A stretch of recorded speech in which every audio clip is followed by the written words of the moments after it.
You're watching Roll for Crit, and this is our review of the board game Skytear. This is a multiplayer matchup game with miniatures and cards, heavily inspired by digital MOBA games such as League of Legends. You're going to be taking on one or more factions, depending on your player count, and attempting to move them around the board, fighting your enemies, ultimately destroying their nexus. That's how you're going to win the game. You can also win the game by completing one of these 3 randomly drawn objectives that may have to do with certain control points or a whole variety of other things. So there are multiple ways that you can meet your goals in this game.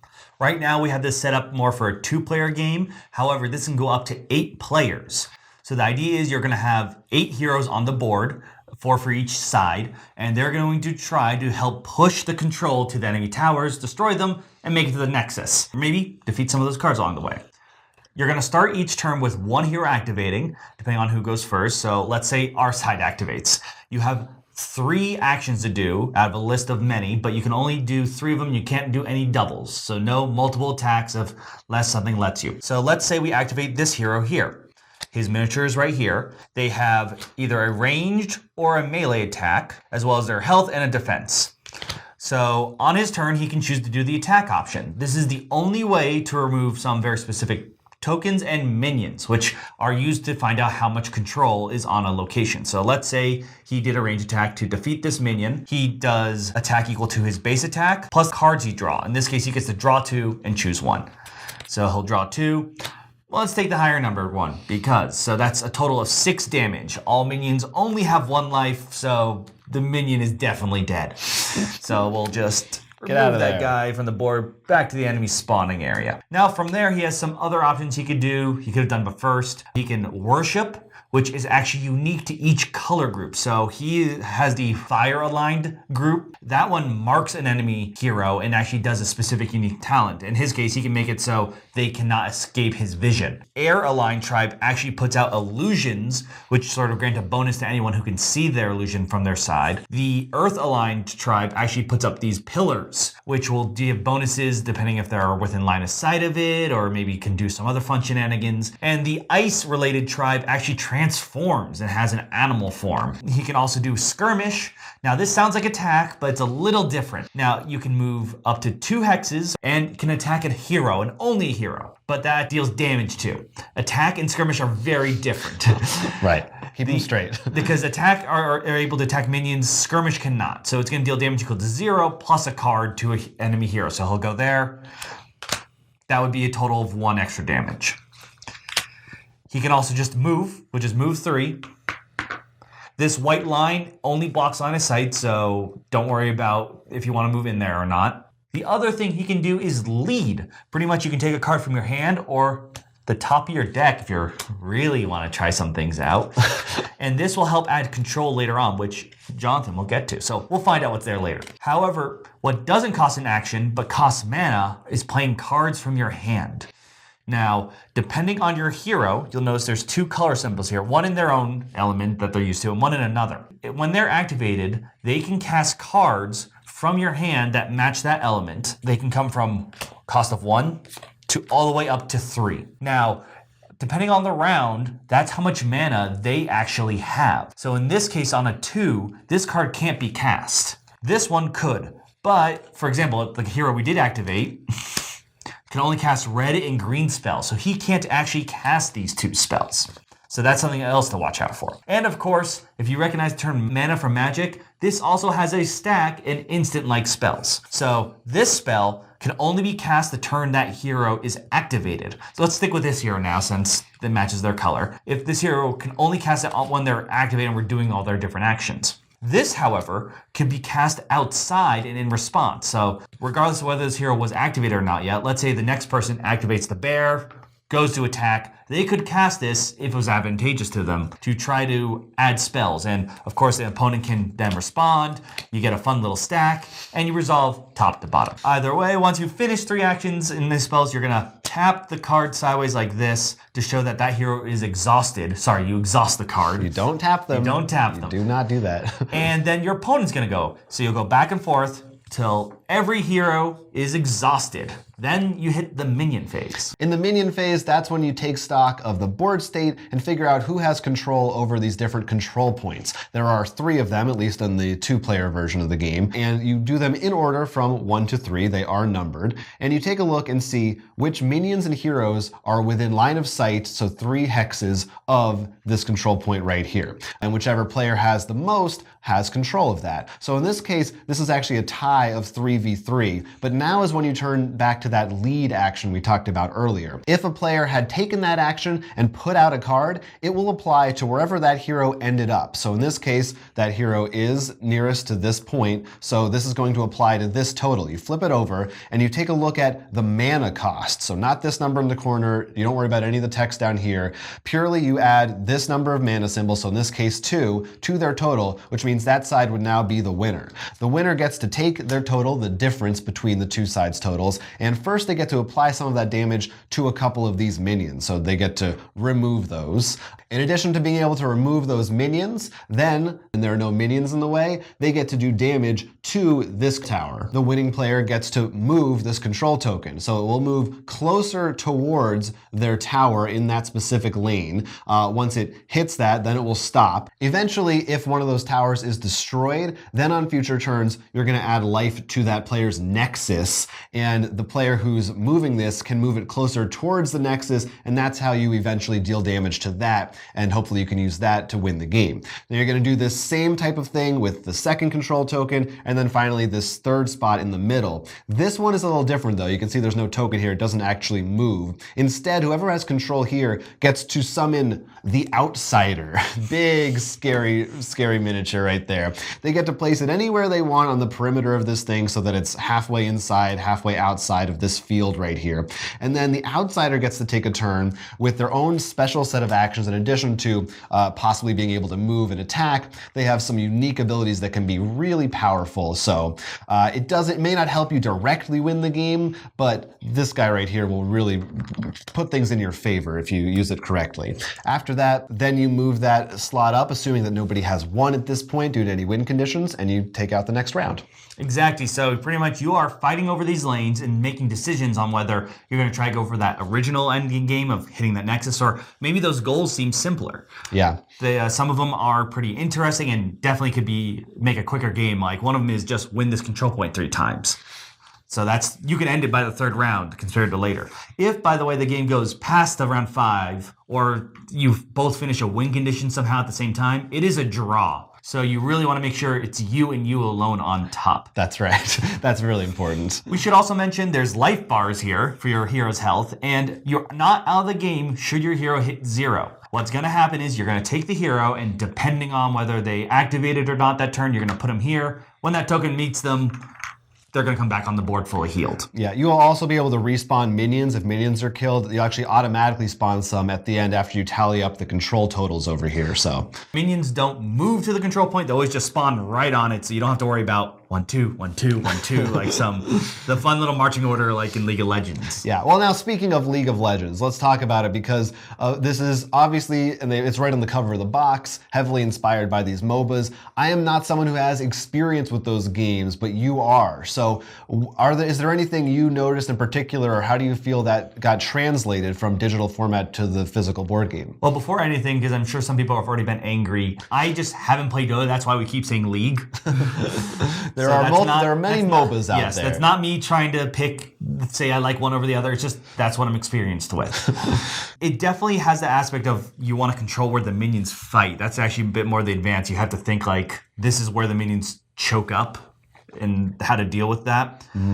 But the other thing is there's a hero upgrade. You can go back to the store and buy that. And it doesn't have that per se. You have this deck, you just have to see what you build. And that's what's interesting is really, unlike in-game where you have to react to people, oh, he bought a Zonya's Hourglass, if it was an item I recall or something. How do I counter that? In this, it's all pre-game. They give suggestion decks for the beginning characters, but in this, you're really doing all your prepping beforehand. And so there is going to be a meta for like this. There's actually rules for casual, competitive. There's drafting rules as well, or you could just use preset decks, of course. So again, I'm coming from a place of having really almost no familiarity with this games whatsoever, but of course there's some familiar things here if you're familiar with any kind of digital games or board games, especially head-to-head games where, area control and moving guys against other guys. And I found it pretty enjoyable. I thought that it did a good job making me, I guess I imagine this is what it feels in some ways for people who enjoy these types of games. I feel like I did get more or less that experience. And I think what's smart about the game is the multiple objectives I really like, along with, again, for our game, this 2-player map, the size of the map and the way everything is laid out. It's pretty tight, and it feels like there's a lot of opportunities for player interaction. So, you're going to be next to somebody. There's no way you can hide or turtle. Well, it'd also be very odd on the opponent's part. For example, if we just let this guy I guess have nothing to do because you're just letting me do this. Right. You're early on, it looks like there's only 5 rounds, but round 1, you're pretty much going to be up in each other's faces. There are 8 turns per round, so really it's 40 turns. That's true. That is true. And then I think that with the objectives and even the heroes and their powers, I felt like it's pretty well balanced. I feel like it's pretty likely you're going to have a tight, close game. I mean, I'm sure it's possible that someone gets a good early lead, but because there's so many possible win conditions, it's pretty hard to really stop someone from all of them. You have to be playing a lot of different fields at the same time. Back playing League, in the game there's tend to be, yes, there's updates and changes to metas and stuff and how the game works, but in the end it's whatever that meta for the season is, there's a good strategy. It's really just playing around the opponents. This changes the entire win state. Sometimes this one says here, destroy the tower on your right side. This player is going to push a lot harder over here now. Yeah. Which is completely changed depending on what's going on. We had one where it happened to be both the this card here, which is conquer this 3 times, and then win control points 6 times. So it became winning this gave you 2 points towards victory compared to the outsides, which was a very interesting sort of back and forth there. Yeah. And I like that a lot because those random goals could really change how the game is going to play in general. Completely. Which things are important to you will definitely change. And that's really what it's all about. Even on just a basic level, even if you took those out and just played a straight up game, it's about which points am I most worried about? What are they getting closer to? I think that's what makes it exciting. And right now we have pretty much set up the basic suggestion decks out there, but if you got more of the stuff, the customization is really cool because we just paired up the main yellows, the main reds versus the main blues, main greens. This character prefers to be with red, and so does this one because they can cast spells. If you can get 2 more heroes similar to that, you make a much more synergized deck where you don't have to worry about this person can't cast your red cards. It's a lot easier to customize compared to something like a 100-card EDH deck. Yeah, that's definitely true. And it's easy to build your deck in terms of the mana costs too. I like the slow ramp up that this game has, like a lot of these games tend to have too, I think, nowadays. It makes me think more like Hearthstone. Yeah, a lot of card games, where so early on you're focusing on your lower costs, and as you build, your turns get crazier and crazier. Crits and misses for Skytear. Crits. The map layout, hero abilities, and multiple win conditions are well balanced against each other, making every match an exciting and tight race. And in terms of replayability, those different win conditions will make sure each game is played differently because, there's different goals in mind. The gameplay and your strategic choices will be very different depending on which heroes that you choose, which factions they come from, and there are a lot of options for customization so you can build and draft your decks beforehand. Unlike many board games of this style, which really focus on the 2-player experience, Skytear goes up to 8 players, so it's a great choice if you have a large group who are fans of this genre. Misses. Looking at the base alone, there are some component issues we have, not in terms of quality, but more of just what is and isn't there. There could be some extra markers to help mark some things, as well as the minions, which are technically endless, but you only get 16 minions in the box. I understand they left some things out of the base box to save on costs and to make it more affordable for consumers, but there are some times where it would have been just a lot more convenient to have certain tokens to keep track of certain things that you don't have. There are plenty of keywords and terminology to make sure you memorize in this game, but in particular, the ones that caused us issues were all involving damage. The attack action was the only way to really remove minions. The skirmish only attacked heroes. The towers could not be attacked by anything except for when you have a control point next to it. It can be a little confusing to know how you're actually supposed to kill things. This game does come with some cool cards, tokens, and minis, but I do feel like some of the things were done for the sake of, because I believe this was a Kickstarter to up that Kickstarter, because like the minions, which are all minis, could have been a lot easier if they were tokens, especially if you haven't painted, for example, you're like, all right, which ones are my minions there again? Yeah, this is a small thing, but man, I wish they had colored bases for these, because while they are pretty distinct, all of them, so I give them credit for in the design department for that, it's so nice when you can just easily tell, like in a glance, oh, those are all yellow, those are all red, you know? I don't like having to look and count up and figure out what's what. And I think some people we may be in the minority in this one, because a lot of people love minis and they like to see all those minis. Hey, I have a lot of games with minis, but as someone who wasn't there for the Kickstarter, we were sent this with one expansion here. It does come with 4 extra minions of that group, as well as some more heroes. Mm-hmm. The pogs are actually in this base already, as far as I can tell, so you can see like, they're there, you want to get this.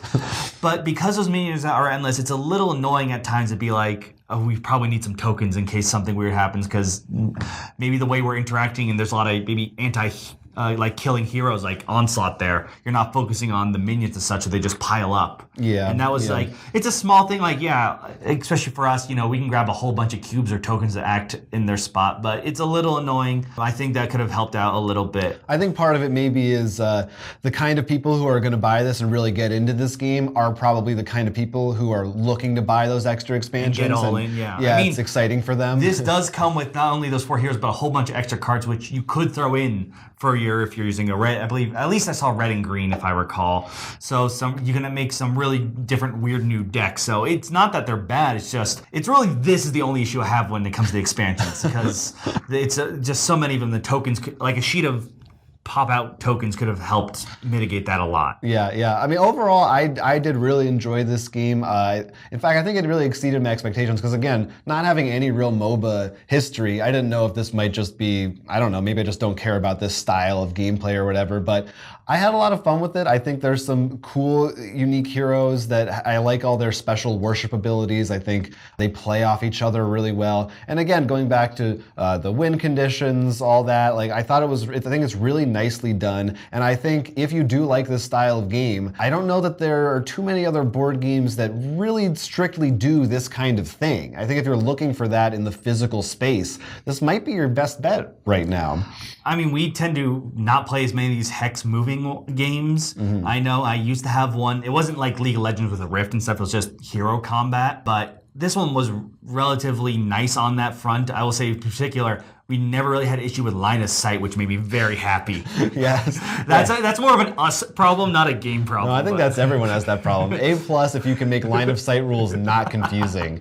Yeah, was very helpful. And because of that customization, I think I had a lot more fun afterwards, like looking and thinking about, throw these 2 guys together. But because the green worshippers, for example, all of them interacted with that pillar they put down, you could have a lot more cool interactions, like, if I put these 2 green heroes together, because this one gets a defense bonus, this one gets a healing bonus, this one does this. So it has that kind of customization of how much do I want to mix different colors versus going all color, which I think is, it's nice, it's fun to do. We didn't focus too much on it, but attacks always get a bonus. There's no dice rolls, but there's a bit of randomness, so you're never sure there. There's a card with negatives in there, so you can have some bonuses. You have to stack your deck similar to, actually the first thing that comes to mind is like the Transformers card game when you're flipping over cards. So it's not just abilities, it's what happens when I'm flipping, how am I going to worry about that? Right, you might even have to think about like, well, this is a really good card in my hand, but maybe I'd rather keep it in my deck. Maybe I want to like use it earlier because I want to have it for that bonus, or vice versa. Well, even those 3-cost cards too, it's like, I could cast this, but I could use it for the lead action. Yeah, right. Love having multiple options for cards like that too. A lot of good stuff to like about this game, I think. I would be interested to hear from people watching if you have MOBA experience, if this is the kind of game that you'd be excited for, or if you have played it, what are your experiences with the customization and all that? How little is our minion complaint even worth talking about? I think it's a very minor thing, but it's funny to talk about. But it is Skytear, and I believe it's available right now, so you can go hunt around for it, see if you can find a copy. And again, let us know in the comments what you think about all those issues. Thanks for watching, guys. This has been Roll for Crit. I'm Jonathan. I'm Will, and this was a Roll for Crit review. Catch the latest from Roll for Crit by liking and subscribing, and don't forget to support us on Patreon. Don't get analysis paralysis. Just click those buttons. Help us out.